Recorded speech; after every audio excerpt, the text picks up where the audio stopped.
आप सुन रहे हैं रेडियो टशन जो छू ले आपका मन। इस वीडियो को लाइक करें, हमारे चैनल रेडियो टशन को सब्सक्राइब करें और बेल आइकन दबाना ना भूलें।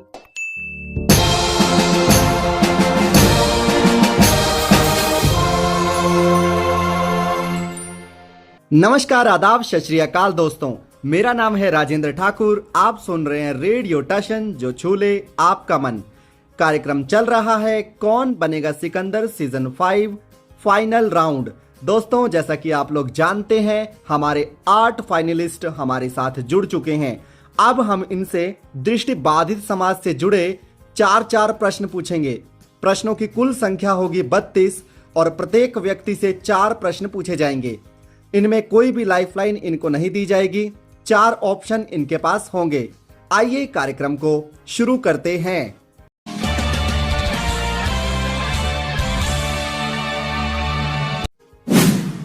मेरा नाम हिमांशु गिरी है। मैं 10वीं कक्षा में पढ़ता हूँ। हिमांशु के इस छोटे से परिचय के बाद आइए करते हैं प्रतियोगिता का आगाज। चलिए बढ़ते हैं आज के पहले प्रश्न की ओर। आपको बताना है दृष्टिबाधित व्यक्तियों के एक स्वतंत्र समूह द्वारा, जिसमें मुख्य रूप से सुश्री मीनल सिंधवी, श्री दानिश महाजन शामिल हैं, दृष्टिबाधित समुदाय के लिए रेडियो उड़ान की स्थापना किस वर्ष की गई थी?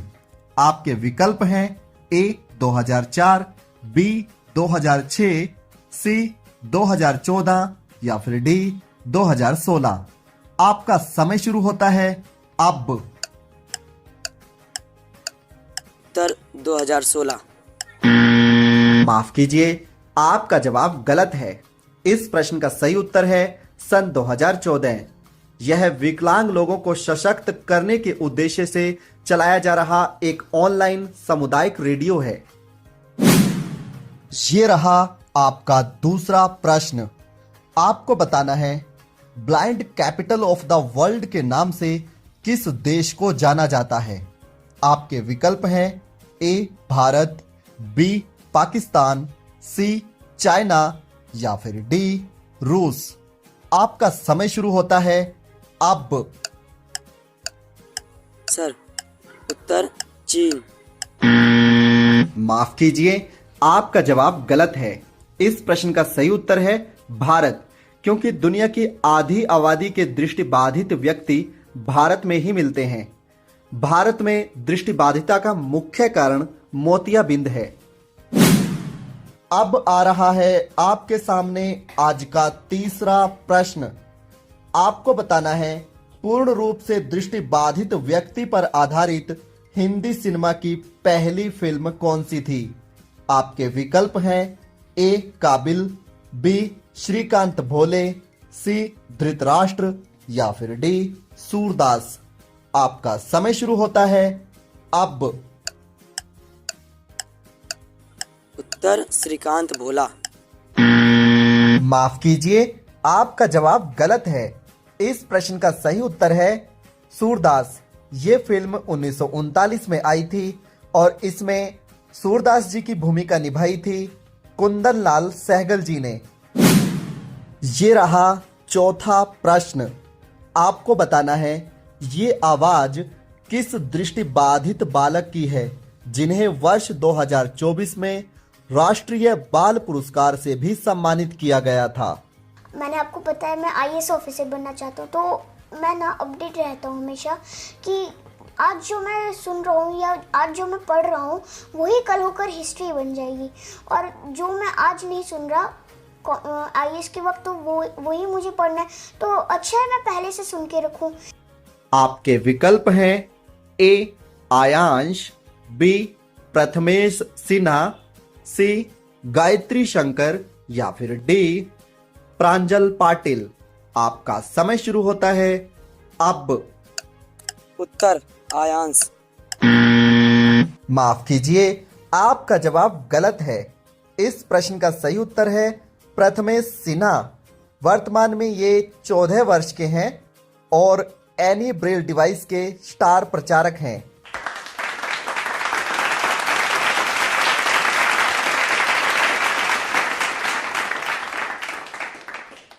नमस्ते, मेरा नाम दीपू यादव है। मैं वर्तमान में बीए का द्वितीय वर्ष के छात्र हूँ और इस कार्यक्रम में हमको जुड़कर बहुत अच्छा लगा। इस छोटे से परिचय के लिए धन्यवाद दीपू। साथ ही साथ हम कामना करेंगे कि आज आप अच्छा खेलें। चलिए बढ़ते हैं आज के 5वें प्रश्न की ओर। आपको बताना है AICB यानी all India confederation of the blind के संस्थापक JL कौल, जिन्हें हम जवाहरलाल कौल के नाम से भी जानते हैं, इन्हें समाज के लिए उनके प्रयासों के सम्मान में पद्मश्री पुरस्कार से कब सम्मानित किया गया था? आपके विकल्प हैं A 2008, B 2010, C 2011 या D 2014। आपका समय शुरू होता है अब। उत्तर 2014। आपका जवाब बिल्कुल सही है। 4 जनवरी का कार्यक्रम भी यहाँ पर बड़े ही धूमधाम से मनाया जाता है। प्रश्न संख्या 6।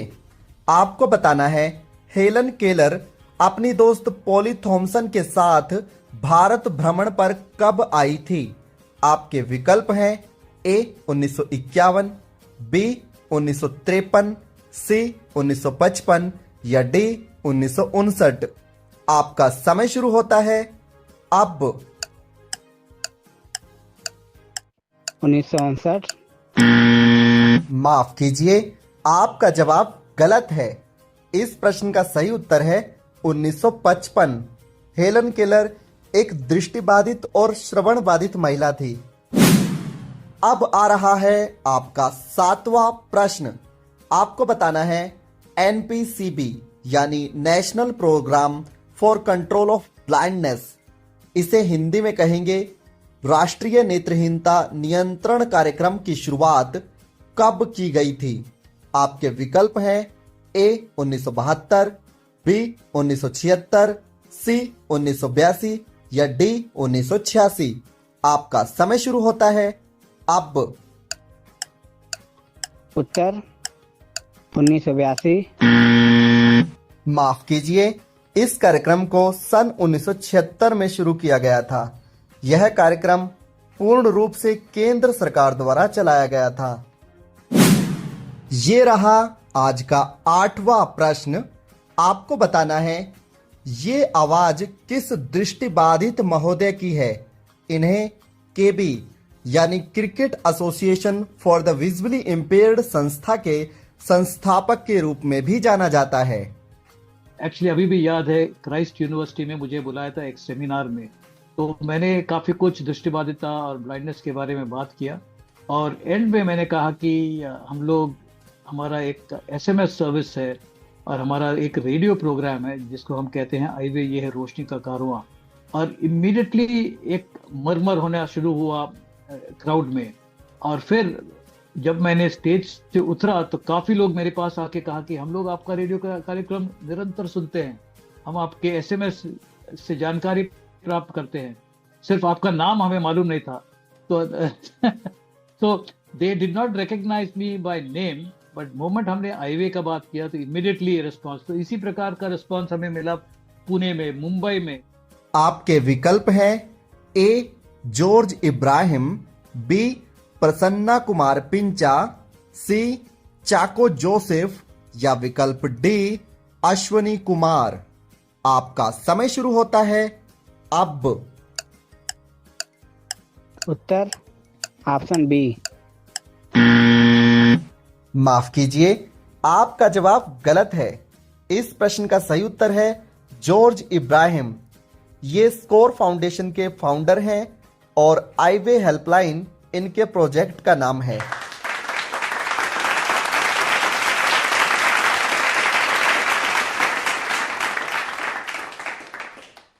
हेलो दोस्तों, मेरा नाम निर्मला विश्वकर्मा है। वर्तमान में मैं डीएड की पढ़ाई कर रही हूँ और मुझे इस कार्यक्रम में शामिल होकर बहुत अच्छा लग रहा है। हमारे श्रोताओं को अपने बारे में बताने के लिए आपका धन्यवाद। चलिए शुरू करते हैं आपसे प्रश्नों का सिलसिला। चलिए बढ़ते हैं आज के 9वें प्रश्न की ओर। आपको बताना है भारतीय नेत्रहीन क्रिकेट टीम के भूतपूर्व कप्तान और महान बल्लेबाज शेखर नायक को पद्मश्री पुरस्कार से कब सम्मानित किया गया था? आपके विकल्प हैं ए 2017, बी 2018, सी 2019 या डी 2020। आपका समय शुरू होता है अब। उत्तर 2017। आपका जवाब बिल्कुल सही है।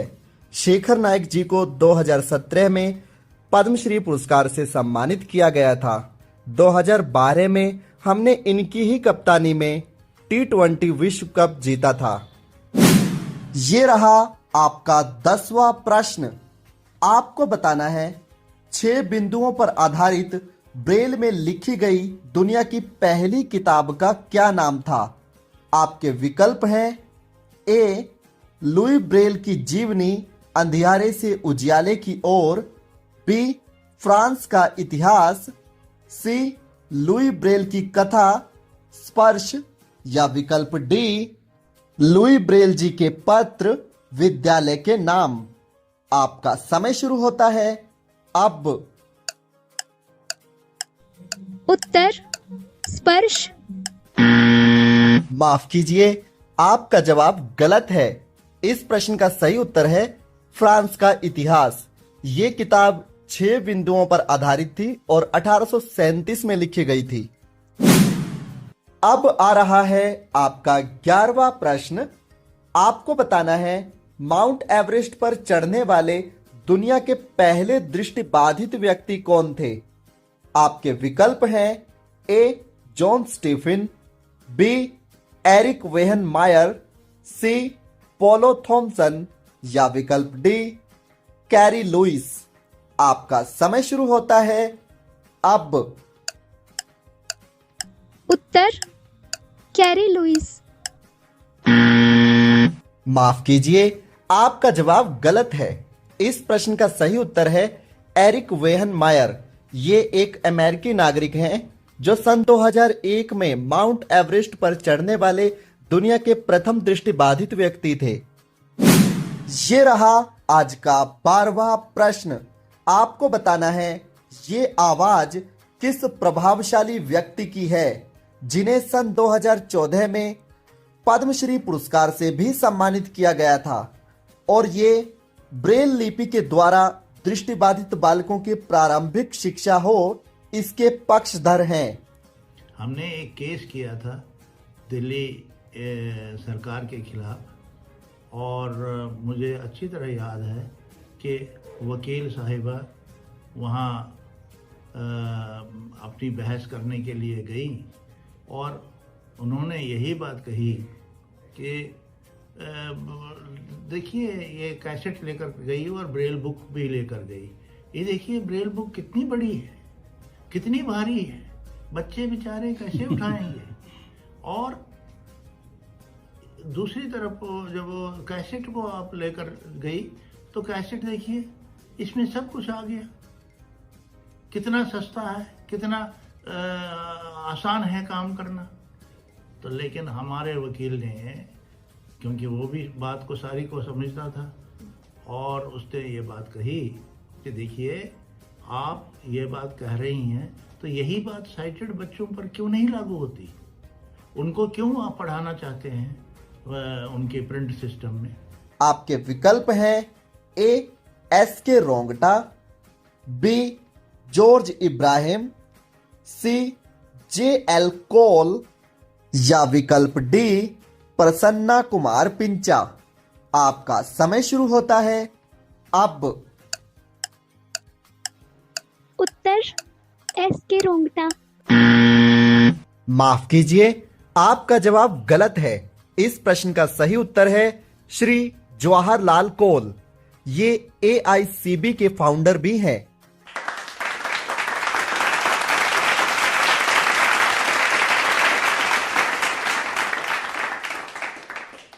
नमस्कार, मेरा नाम पायल अग्रवाल है और वर्तमान में मेरा ग्रेजुएशन हो चुका है और मैं कॉम्पिटिटिव एग्ज़ाम्स की तैयारी कर रही हूँ।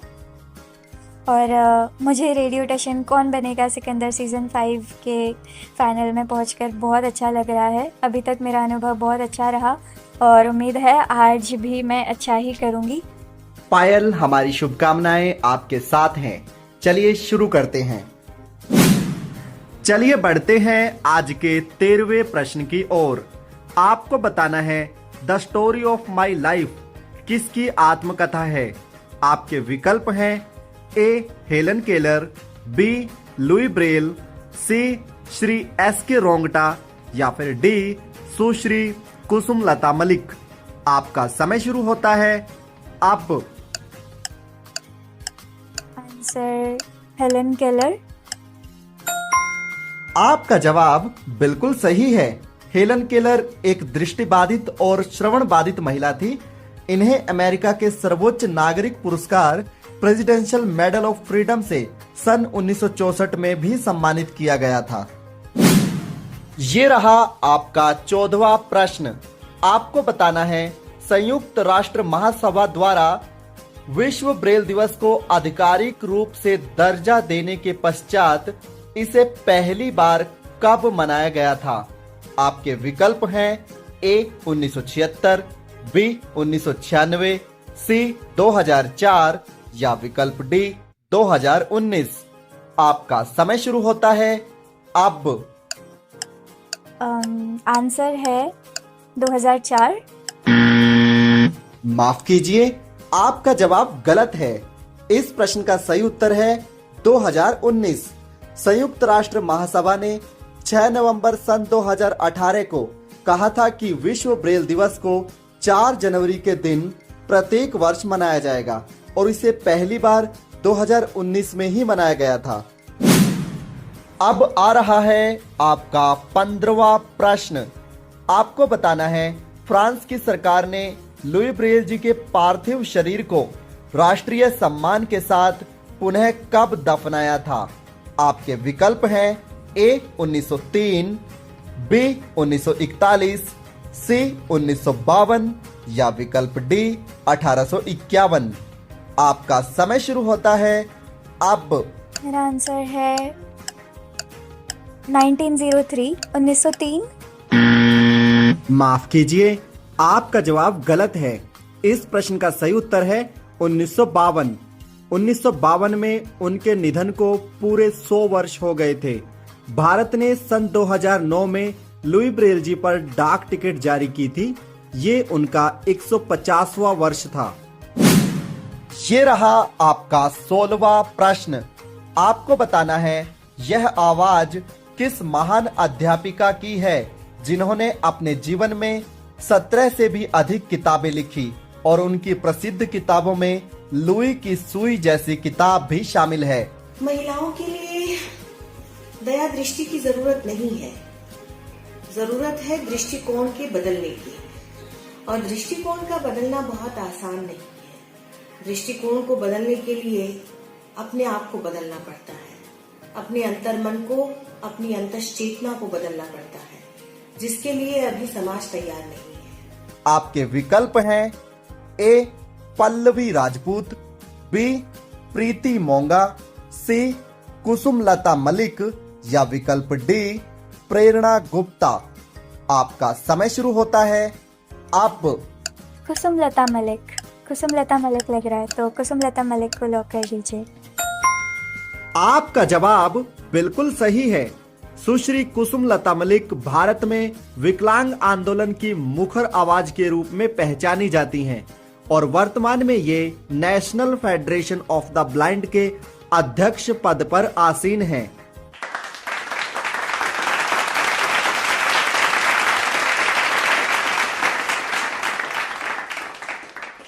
रेडियो स्टेशन के समस्त स्टाफ को एवं सभी सुनने वाले श्रोताओं को मेरा प्यार भरा नमस्ते। मेरा नाम आकाश वर्मा है।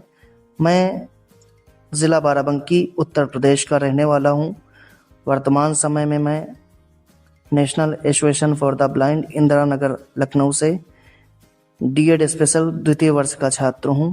मुझे इस प्रतियोगिता में प्रतिभाग करके बहुत खुशी हो रही है और बहुत कुछ मुझे इस प्रतियोगिता से सीखने को मिला।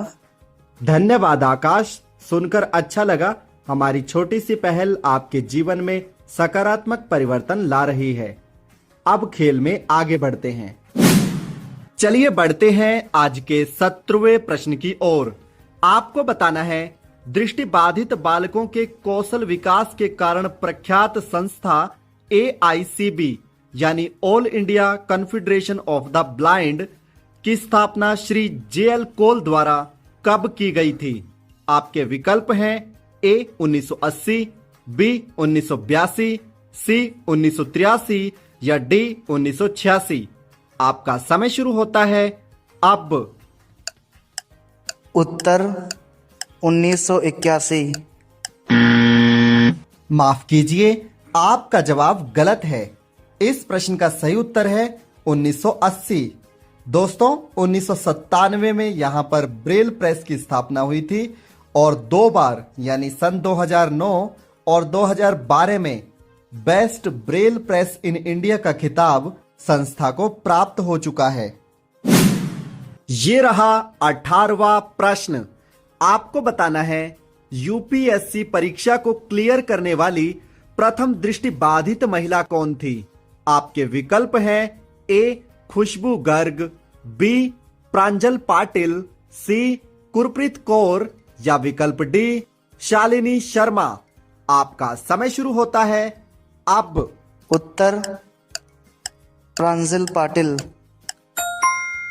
आपका जवाब बिल्कुल सही है।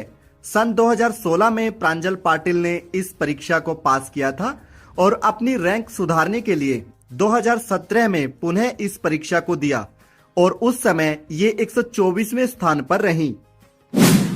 अब आ रहा है आपके सामने 19वां प्रश्न। आपको बताना है, दृष्टिबाधित खिलाड़ियों के लिए भारत में KB यानी CABI cricket association for the blind in India की स्थापना श्री जॉर्ज इब्राहिम की सहायता से कब हुई थी? आपके विकल्प हैं A 1996, B 1998, C 2011 या विकल्प D 2012। आपका समय शुरू होता है अब। उत्तर 2012। माफ कीजिए, आपका जवाब गलत है। इस प्रश्न का सही उत्तर है सन 2011। दोस्तों, वर्ल्ड ब्लाइंड क्रिकेट काउंसिल की स्थापना हुई थी सितंबर 1996 में। उसी के अंतर्गत CABI यानी KB आती है। ये रहा आपका 20वां प्रश्न। आपको बताना है, यह आवाज किस दृष्टिबाधित पत्रकार की है जो दृष्टिबाधित समाज के ज्वलंत मुद्दों को लेकर चर्चा में रहते हैं? Disability is a blessing when you use it as a weapon and fight for your right. And disability is a curse when you confine yourself to a room and left the will of fighting. 2-3 problems community में हैं। हमें सबसे पहले दूसरों को aware करें, इससे पहले हमें अपनी कम्युनिटी को अवेयर करना है। सोशलाइजेशन की एक बहुत कमी है। आपके विकल्प हैं A Rajiv Salvi, B Mantosh Kumar, C Danish महाजन या विकल्प D मुनीश शुक्ला। आपका समय शुरू होता है अब। उत्तर राजीव साल्वी। माफ कीजिए, आपका जवाब गलत है। इस प्रश्न का सही उत्तर है दानिश महाजन। ये एक सक्रिय पत्रकार हैं जो साप्ताहिक कार्यक्रम बदलता दौर की मेजबानी करते हैं और इसके साथ साथ श्री दानिश महाजन रेडियो उड़ान जैसे प्रसिद्ध मंच का इस्तेमाल विकलांग व्यक्तियों, अधिवक्ताओं और विशेषज्ञों से जुड़कर दृष्टिबाधित समाज के ज्वलंत मुद्दों पर चर्चा परिचर्चाओं का आयोजन करवाने के लिए भी जाने जाते हैं।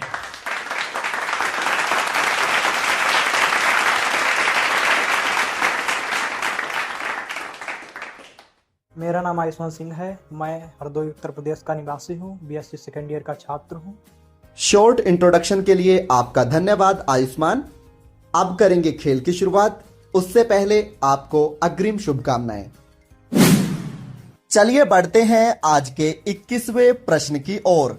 आपको बताना है देश की राजधानी में स्थित राष्ट्रीय विरजानंद अंध कन्या विद्यालय की नींव डॉक्टर राजेंद्र प्रसाद जी की पत्नी श्रीमती राजवंशी देवी जी के नेतृत्व में कब रखी गई?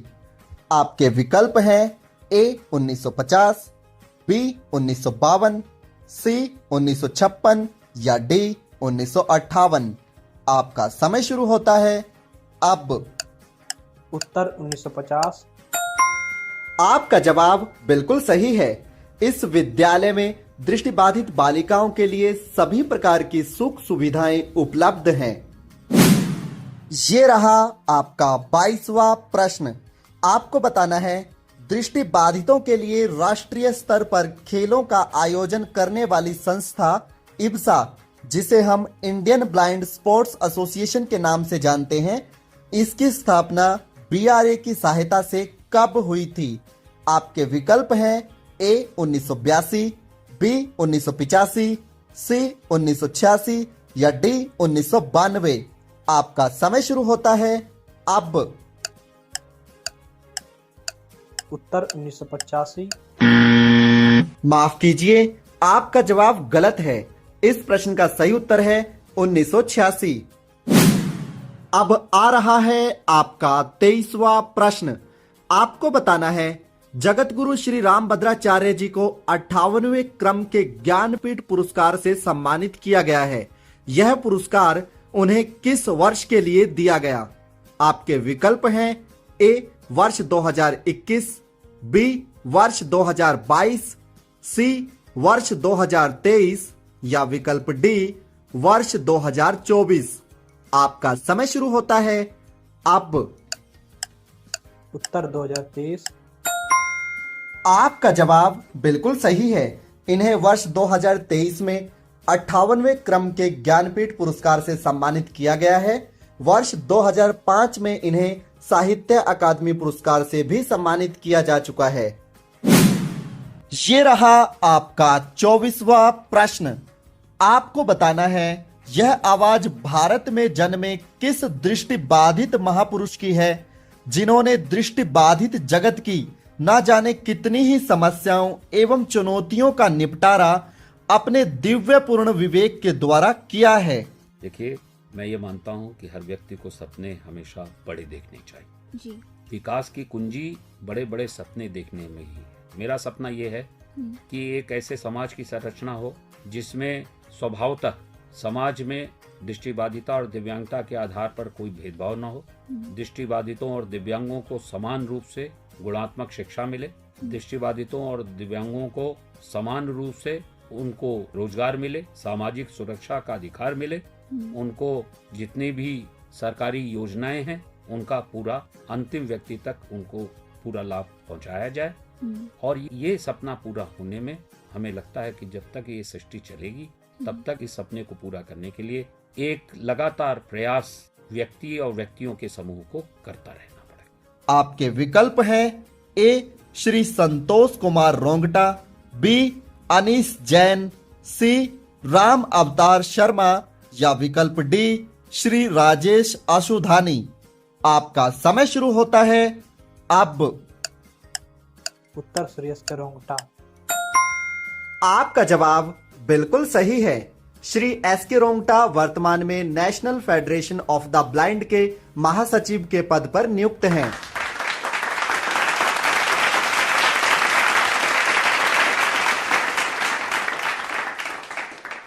नमस्ते, मेरा नाम जयप्रकाश मौर्य है और मुझे इस कार्यक्रम में जुड़कर बहुत ही अच्छा लग रहा है। जयप्रकाश जी, कार्यक्रम में आपका स्वागत, अभिनंदन और अग्रिम शुभकामनाएं। चलिए बढ़ते हैं आज के 25वें प्रश्न की ओर। आपको बताना है the All India Chess Federation for the Blind, इसकी स्थापना कब हुई थी? आपके विकल्प हैं ए 1991, बी 1997, सी 2004 या डी 2009। आपका समय शुरू होता है अब। उत्तर 1991। माफ कीजिए, आपका जवाब गलत है। इस प्रश्न का सही उत्तर है 1997। ये रहा आपका 26वां प्रश्न। आपको बताना है भारत में प्रथम सरकारी ब्रेल प्रेस, जिसे हम सेंट्रल ब्रेल प्रेस के नाम से भी जानते हैं, की स्थापना कब हुई थी। आपके विकल्प हैं ए 1951, बी 1973, सी 1986 या डी 1992। आपका समय शुरू होता है अब। उत्तर 1951। आपका जवाब बिल्कुल सही है। भारत में प्रथम ब्रेल प्रेस देहरादून में लगाई गई थी। ये रहा आपका 27वां प्रश्न। आपको बताना है ministry of social justice and empowerment द्वारा चलाई गई योजना, जिसे हम अदीप के नाम से जानते हैं। अदीप का संपूर्ण रूप है assistance to disabled persons for purchase of appliances. इसको कब लॉन्च किया गया था। आपके विकल्प हैं ए 1 जनवरी 1976, बी 1 जनवरी 1981, सी 1 जनवरी 2012 या विकल्प डी 1 जनवरी 2017। आपका समय शुरू होता है अब। उत्तर 1981। आपका जवाब बिल्कुल सही है। इस योजना के तहत दृष्टिबाधित बालकों को मोबाइल फोन, स्मार्ट केन आदि उपकरणों की सहायता प्रदान की जाती है। ये रहा 28वां प्रश्न। आपको बताना है यह आवाज भारतीय दृष्टिबाधित समाज के किस प्रसिद्ध हिंदी कवि की है, जो दृष्टि दिव्यांग जैसे अनछुए विषयों पर लिखने के लिए भारत भर में प्रसिद्ध हैं।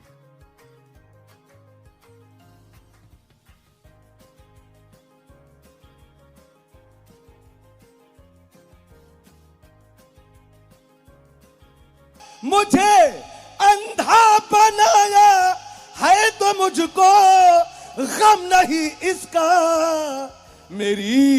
मेरी संतान को भगवन मगर श्रवण बना देना। मैं अंधा हूं मगर सरहद पे ये ऐलान करता हूं कि वतन पे सर कटाने को मेरी संतान बाकी है।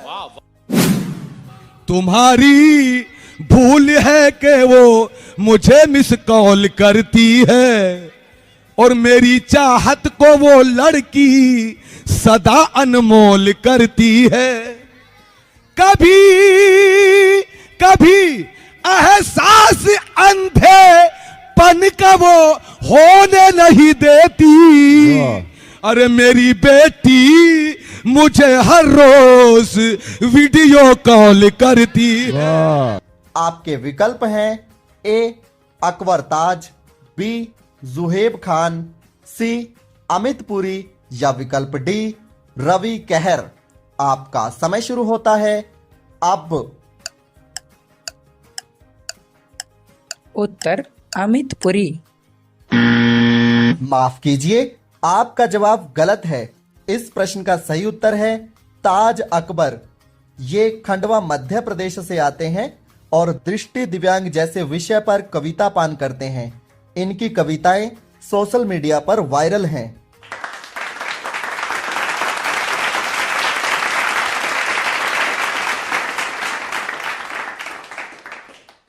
आप सभी को मेरा सादर प्रणाम। मेरा नाम रिया है और हाल ही में मैंने 12वीं की परीक्षा उत्तीर्ण करके बनारस हिंदू विश्वविद्यालय में प्रवेश लिया है। मुझे इस कार्यक्रम से जुड़कर बहुत अच्छा लग रहा है। धन्यवाद रिया। आगे बढ़ने से पहले आपको हमारी टीम की ओर से अग्रिम शुभकामनाएं। चलिए बढ़ते हैं आज के 29वें प्रश्न की ओर। आपको बताना है भारत में पहला ब्लाइंड स्कूल किस वर्ष खोला गया था।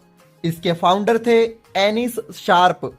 आपके विकल्प हैं ए 1873, बी 1880, सी 1881 या फिर डी 1887। आपका समय शुरू होता है अब। उत्तर 1880। माफ कीजिए, आपका जवाब गलत है। इस प्रश्न का सही उत्तर है सन 1887 और यह विद्यालय अमृतसर पंजाब में खोला गया था। ये रहा आपका 30वां प्रश्न। आपको बताना है धारावाहिक रामायण के गीतकार व संगीतकार के रूप में कौन विश्व विख्यात हैं। आपके विकल्प हैं ए अंकुर बनोधा, बी हर्षित खुराना, सी रविंद्र जैन या विकल्प डी मयूर चरडे। आपका समय शुरू होता है अब। उत्तर रविंद्र जैन। आपका जवाब बिल्कुल सही है। श्री रविंद्र जैन जी का जन्म हुआ था 1944 में और इनका निधन हुआ था सन 2015 में। संगीत जगत में आज भी इनकी आवाज अपनी एक विशिष्ट पहचान रखती है। अब आ रहा है आपका 31वां प्रश्न। आपको बताना है दृष्टिबाधित विद्यार्थियों को व्यक्तिगत रूप से शिक्षा व कौशल प्रदान करने के उद्देश्य से BRA यानी ब्लाइंड रिलीफ एसोसिएशन की स्थापना कब की गई थी। आपके विकल्प हैं ए 1940, बी 1944, सी 1946 या डी 1947। आपका समय शुरू होता है अब। उत्तर 1940। माफ कीजिए, आपका जवाब गलत है। इस प्रश्न का सही उत्तर है सन 1944। BRA दृष्टिबाधित संस्थाओं में शिक्षण प्रशिक्षण की दृष्टि से एक उत्कृष्ट संस्था की श्रेणी में आता है। ये रहा आपका 32वां प्रश्न। आपको बताना है यह आवाज किस महोदय की है जो टेक्निकल और एक्सेसिबल फील्ड के दिग्गजों में शामिल हैं। लेकिन हमने ये नोटिस किया कि बहुत से ऐसे लोग हैं जो या तो उनके पास कंप्यूटर या स्मार्टफोन नहीं है और फिर वो ये हमारी वाली बुक्स इस्तेमाल नहीं कर पाते, इंटरनेट कनेक्शन कई बार नहीं है, और कई बार ऐसा है कि टेक्निकल कैपेसिटी नहीं है किसी फिजिकल डिसेबिलिटी की वजह से या किसी और वजह से वो ये टच स्क्रीन स्मार्टफोन चलाना, कंप्यूटर चलाना सीख नहीं पाते, हो नहीं पाता। तो ऐसे लोग को ये इंफॉर्मेशन नहीं मिल पा रही है, उनको किताबें नहीं मिल पा रही है। तो ऐसे ग्रुप के लिए हमने बनाया है ये श्रवण IVR टॉकिंग बुक लाइब्रेरी। आपके विकल्प हैं ए पुनीत सोनी, बी प्रशांत रंजन वर्मा, सी यतिन गर्ग या विकल्प डी अभय गुप्ता। आपका समय शुरू होता है अब। उत्तर पुनीत सोनी। माफ कीजिए, आपका जवाब गलत है। इस प्रश्न का सही उत्तर है श्री प्रशांत रंजन वर्मा। वर्तमान में ये NAB दिल्ली के महासचिव के पद पर नियुक्त हैं। ये श्रवण लाइब्रेरी के बारे में बात कर रहे थे। इस लाइब्रेरी का जो नंबर है वो है 08071175215।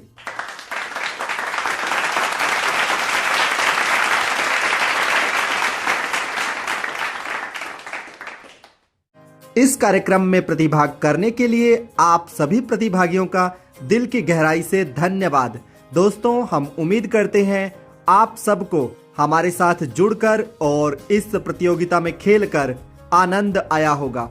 फिर मिलेंगे अगले वर्ष, तब तक के लिए नमस्कार। और जो प्रतिभागी इस प्रतियोगिता में जीते हैं उनके लिए अगला एपिसोड देखना अत्यंत आवश्यक है।